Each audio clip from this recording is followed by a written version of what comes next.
Hello friends, welcome back. So I said in the last episode that I would open this angry because somehow she magically survived.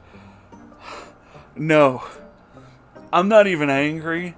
I'm honestly impressed with the level of insanity that I have just witnessed. She didn't survive. Theresa fucking died, and then came back from the dead like Christ himself. I am fucking serious.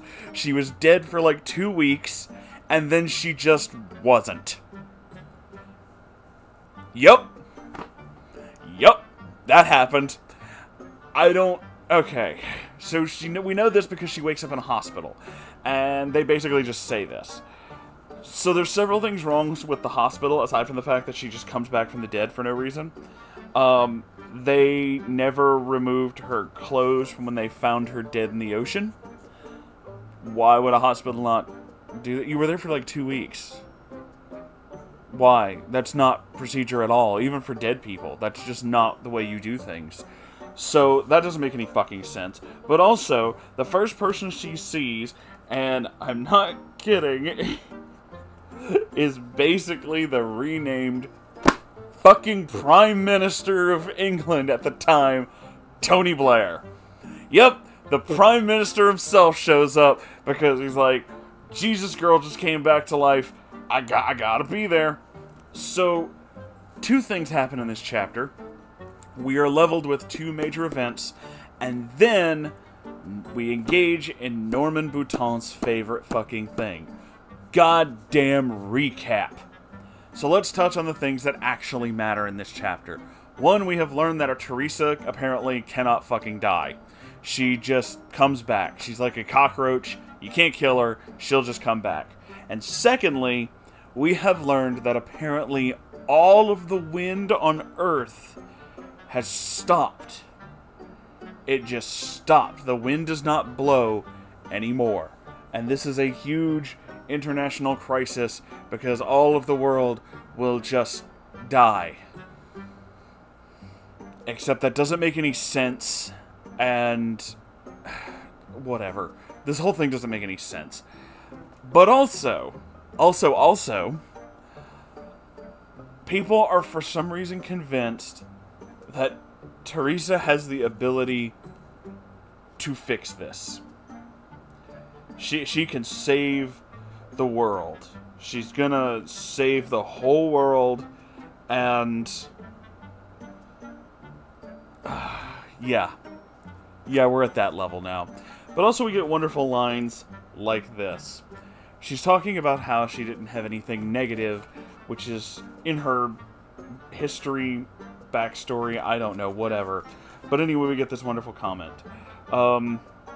She asked if anybody said anything negative about her on the news, to which Peter Blair replies, "No, I've seen nothing negative. I knew I might become famous and kept myself squeaky clean. People with problems can be interesting too, Theresa. Yes, well, people with problems don't change the world." What? Fucking what? My favorite part of this is, first we do that, and then not like fucking 4 sentences later, she goes on this whole thing about how I never wanted to be famous. I just wanted to have a normal life. I never wanted to be on television, and now I suddenly am. Bitch, you was on television before you went to college. They literally called you a TV sports star. That is a thing. People just know who you are. And listen, man, it's one thing if you're already, like, famous. It's one thing if you're, you know, born into fame, not somebody who earned it or worked for it. Not like you're fucking, you know, Leonardo DiCaprio, who was, as a fucking talented actor, has fame because of the nature of his job. No, because he worked for that. This would be like being, you know, one of the kids of the royal family in fucking England. You're famous, but you never asked for that. You were just born. You didn't do anything. You're just born. That is the kind of person who wants to remain out of the limelight. They just want to have a normal life because they literally were not given that option. You not only were given the option, you were given the option several fucking times. No one told you to say shit. Nobody told you to do anything that could ever result in you being like, I have an alien inside me. And, oh, I know, the big thing is, but the government just knew. They just knew. They just knew. So did a lot of other people that you outright fucking told. But of course, this is Mary Sue territory. So it doesn't matter how many people know. They all love her. She's the greatest thing ever. She's amazingly pretty all the time, and it's really worrisome because at this point, she might be 18. Maybe. Maybe. I don't really know, because her age is kind of varying between 17 and 19. That's a pretty dangerous gap, but also for me personally, even if she is 19, it's still really fucking uncomfortable. It's like, yeah, I get it. Legal, whatever. Don't care. I'm a 30-year-old unicorn. This is fucking weird. I don't like this, but that's a personal problem of mine. However, I do think it's very strange that for someone who claims constantly throughout this book that she just is not interested in this whole media circus, is not interested in this being famous, is not interested in any of these things, you're constantly, like, bringing it up. This is the same thing as, like, somebody on Facebook is like, I hate drama, and 90% of their fucking life is just drama. Like, all they do is stir up drama. How do you hate drama? You make it. It's literally what you do. So it feels like that. It really feels like that. And then, of course, we get to Norman Bouton's favorite thing. Aside from referencing things that he likes, we get to recap. There is a whole fucking slideshow history thing of all of the things that we as readers already fucking know. Because this is not a recap of a major thing. This is not a recap, like, allow me to use a little bit of anime for a reference. About midway through the entire run of the anime Gundam Wing, there is a recap episode. All of the episodes, including the movie, title out to 50 episodes. So, roughly around the 25 episode mark, there is a little bit of a recap. All of the things that have happened in the past couple of episodes. Now, that is done because the show was being run in syndication once a week at a certain time. However, if you have a copy of it like I do, you can watch all of the episodes back to back. You can binge the whole thing. There is a reason why in shows like Stranger Things or BoJack Horseman, we don't have recapping episodes, because you can watch them however you want, and you can binge them if you want to. You can retain that information. But shows that run in syndication and at a very specific time usually do this whole recap thing. Those of you who know more about anime and stuff like that will also know that that is the thing at, like, the beginning and end of all the episodes of, like, Dragon Ball Z. Well, that's because Dragon Ball Z was made in a time before DVRs, so you have to have recaps. You had to do that thing where it's like, oh, last week Goku did a thing, and now this, and then next week something else will happen. It's the Saturday morning show. It's the thing Batman did it. I'm going really on about this, but there's a reason for this. It is because you don't get to sit down and read the whole thing, or watch the whole thing, rather, in one whole sitting, because television stations were the ones manning the helm on this. You do not need to do that in a book, because one presumes if you are to read the book, you will read it from end to end, given your time. You also don't need to assume that you need to have a major recap of everything that happened in the 5th fucking chapter. We are 5 chapters in, and we're getting a full recap of everything that happened. I also want to point out, this is the 2nd one. We had another recap at about chapter 3, if I'm not mistaken. 2 or 3. I want to say 3. There was a whole thing about telling the story as it is so far. And then we have a little bit of extra added in this, and then we tell the story as it is so far. This is padding. This is fucking padding. You padded the book, Norman.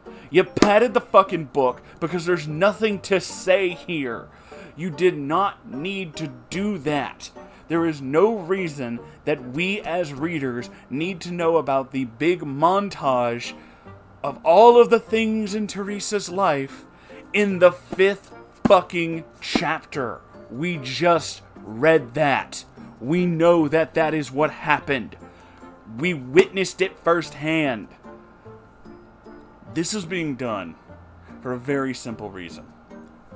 Okay, 2 simple reasons, honestly. One is to make the book bigger. Guys, this book is thick. It's very thick. However, it is thick with fucking marshmallow fluff. It is thick with fucking straw. It is thick with fucking sand. It's filler. There's nothing in it. There is so much stuff being restated over and over and over again because there's nothing to say. And then there's reason number 2, which, if you know the history of this book, if you've seen the first episode of this show, or rather the entire Down the Rabbit Hole video that was done about Empress Theresa, you understand that Norman Boutin has a massive fucking ego. He believes that he wrote the greatest book ever written, and I am holding it, and I can promise you, it's not. It is not. The greatest books ever written do not spend 2.5 chapters recapping things that happened in 3 chapters. That is the level we're at. And I'm willing to bet that's probably going to happen several more times before this book is over. This is a really fucking hard read. And not because there's something inherently gross or terrifying or, you know, I don't know, emotionally upsetting or triggering about it. I got that when I read 50 Shades. There are several things in 50 Shades that made me really fucking angry, or really fucking outraged, or just made me laugh uncontrollably. This is a hard read because there's nothing to read. Several times you find yourself unconsciously skimming paragraphs because it's literally information you already know. This is the literary equivalent to the textbooks that you had to read the chapters over and over again in fucking high school. This is dry, dull, without interest, and a constant reinforcement of our Mary Sue main character. She is not interesting because she hasn't done anything. All you've done is recap who she is and talk about how great she is when she didn't fucking do anything. That's what we're doing. That's what this is. I keep shaking this book violently as if I expect answers to fall out of it. Sadly, there are no answers. Only more filler. I hate this fucking book. But I love all of you. So thank you for being here, and if you would please like, comment, and subscribe. It really helps out the channel. Also, if you consider donating to Patreon, you know, do that. Don't just consider it, actually do it. I don't do the YouTube money thing because YouTube doesn't like it when people say fuck, and I just read this horrible book, so I have to say fuck several times. It's how I maintain my sanity. And I have a merch store. If you would like to buy things to help support my channel, you can do it there too. If you have your own book recommendations or stories or anything you want to send me, I have a subreddit at r/Moonhorse Stories. I constantly forget to plug that, but I really should do that more. So if you want to contact me, that's a good way to do it. Or you can just comment on this video. You can do all kinds of stuff. Reading anything that you send me, I'm positive will be more uplifting and better than what the fuck I just read. And there's still so much more.